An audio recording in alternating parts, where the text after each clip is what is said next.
We are back with another Chicago Bears News or Noise episode. We'll debate 3 juicy topics on this episode of the Halas Huddle.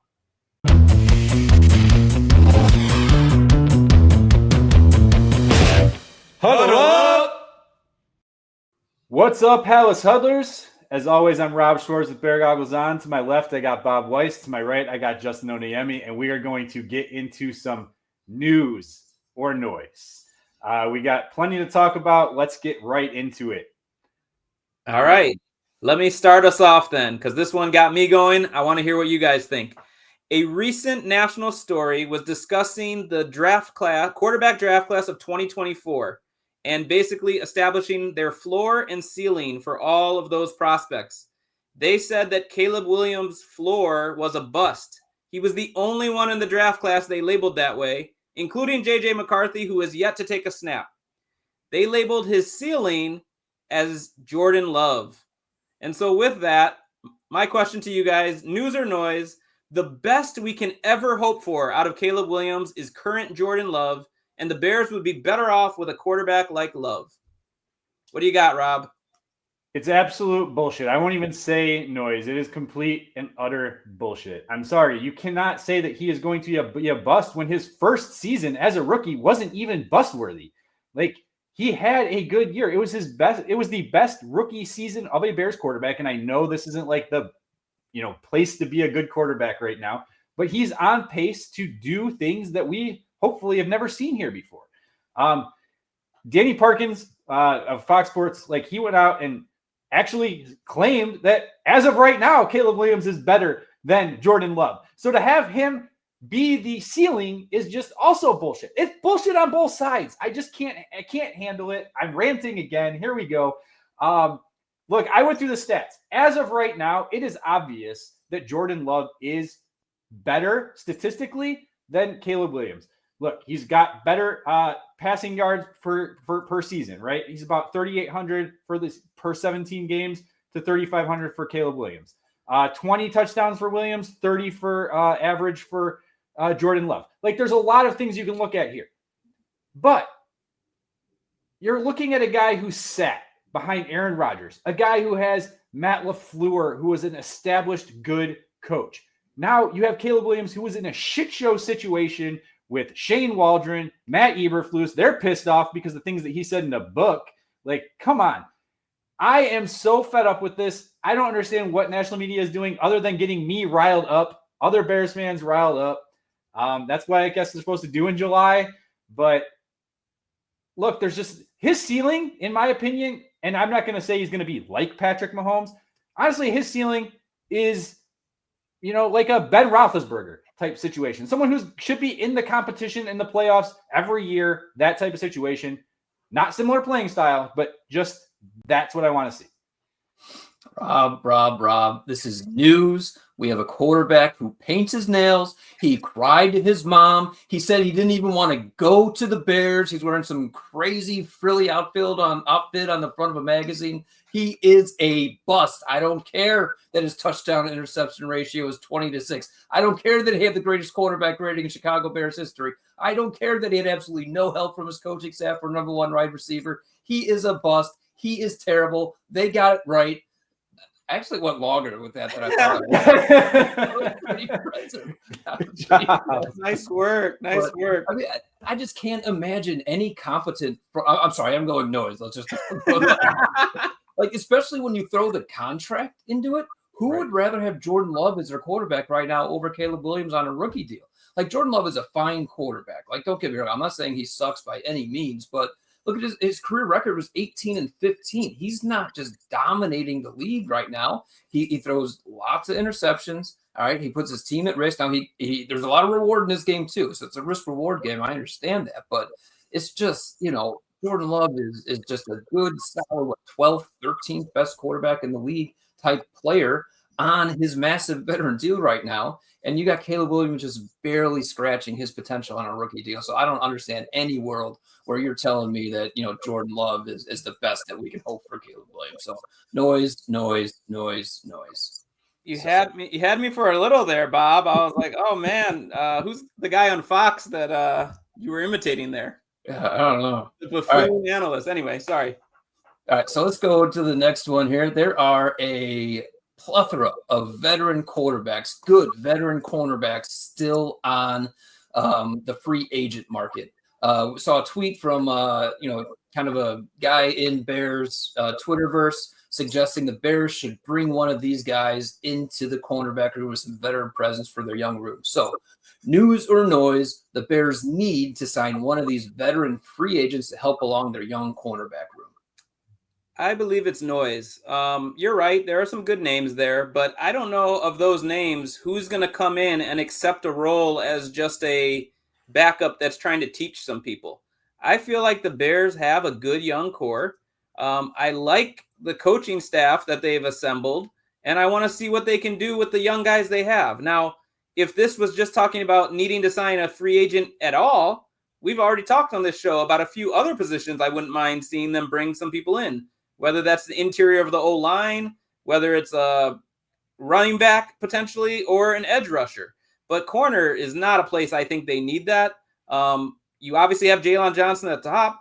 Tyreek Stevenson, we know his name has been in the headlines, but this is his year to prove what he is. You have Kyler Gordon. You have Terrell Smith. You have lots of depth at this position. I think that's not necessary. Noise. I'm actually going to go with news. Look, I agree with everything that you just said, but at the same time, Terrell Smith, he's one of those guys that like looked really, really good here in Eberflus system, but I just don't know if he's going to be as good in Dennis Allen's system. I've talked about it a lot. Tyreek Stevenson is really good in man coverage, struggles more in zone. It's the complete opposite with Terrell Smith. And Dennis Allen runs a lot of man coverage. So I wouldn't be opposed, to bringing in a guy like Asante Samuel, who was a former second-round pick, and see what he can do and bring to the table. Or you get one of those seasoned veterans who can maybe, bring Tyreek Stevenson along from a maturity standpoint. James Bradbury, I don't know if he's even willing to play football at this point, but I'm going to be 32 very soon.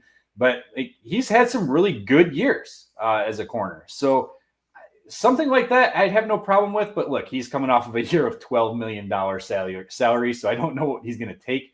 I wouldn't have a problem if they throw, $4 or $5 million at a guy and bring him in and help coach this thing along.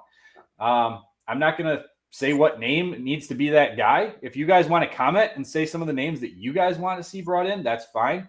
But yeah, bring in competition. We talk about they talk about how iron sharpens iron. Let's get some football players in here and make something happen. All right. Good point, Rob. It's fair. All right. Wrong, but fair. Yeah, on to the next one. And this one's almost as juicy as the first one. I like juicy. It's a good word.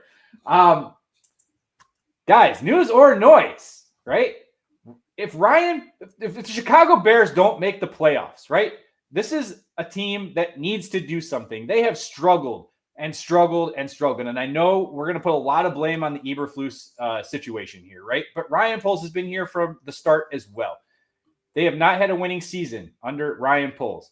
So news or noise, if the Chicago Bears do not make the playoffs in 2025, Ryan Poles is on the hot seat.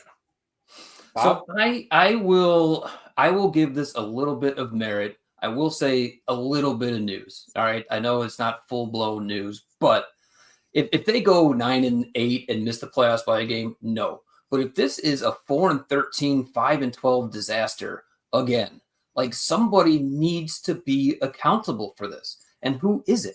Right now, I'm not saying it will happen because we know how the Bears operate, but if this team just is 4 years in a row, basement of the NFL, if it's 5-12 and it's dysfunctional, if it's 4-13 and Caleb is regressing, Ben Johnson has no control over the locker room, you got veterans quitting, like if it's an absolute disaster, then yeah, I think Ryan Poles, fingers have to point there. Now, I'm not saying this is a likely scenario, and I'm not saying if this is a like I said, 7-9, 8-9 team that, clearly shows progress, but misses the playoffs. So if they miss the playoffs, should Poles be on the hot seat? I'll say noise to that. But if this is a disaster, I think there's some news that, Ryan, you've had many opportunities and it's clearly not working. So if this was, will he be fired? I would definitely say noise. But since it's worded as on the hot seat, I'm going to say news. And here's the reason. He's had enough time and he's made what we think are the right decisions in terms of finally getting the right quarterback, finally getting the right coach. In year one of a new coach, if it doesn't quite make it, that's fine. But we're talking now going into the 2026 season. And if they make the playoffs now, hey, everything's working. We're on our way. Caleb's window is now, and let's go. But if they miss, now you're in year 3 of Caleb. You're in year 2 of Ben Johnson. And there's no one else to point to than Poles. Now, that being said, I would love to be the next GM to come in because I think Poles has done a good job making this something that looks like it's headed in the right direction. And with just a tweak or two, you could look like the person that brought it all together. So I love a lot of the things he's done. I think they're ready to kind of jump on the scene. But to just make it about the playoffs, I mean, a lot of weird things can happen. You could have a decent record and not make it just because the conference is strong. So it's more like Bob said, like how it all looks. But I hope that it's clear that Caleb's the guy and that it's clear that Ben Johnson's the guy. And if that's the case, his seat, if it's hot, it will just be lukewarm. He'll be fine. Okay. All right. Yeah. Guys, this has been awesome. If you are watching, please go to the comment section. Let us know what do you think the ceiling is for Caleb Williams? Do you think that there is an opportunity for him to bust? We want to hear from you. Is there any corners that you think that should be added? Because there's plenty of options out there. And look, if they don't make the playoffs, are you putting Ryan Poles on the hot seat? We want comments. Hit the subscribe button. Hit the like button. Go check it out. We love you guys. Let's keep it up. Let's keep it going. 2 more weeks, and the rookies will report, and then veterans. Training camp's right around the corner, guys. Oh, in fact, if you're watching this this week, hopefully you got some training camp tickets because they just came out this week too. So That's right. Until then, bear down, claws up. Ready, break.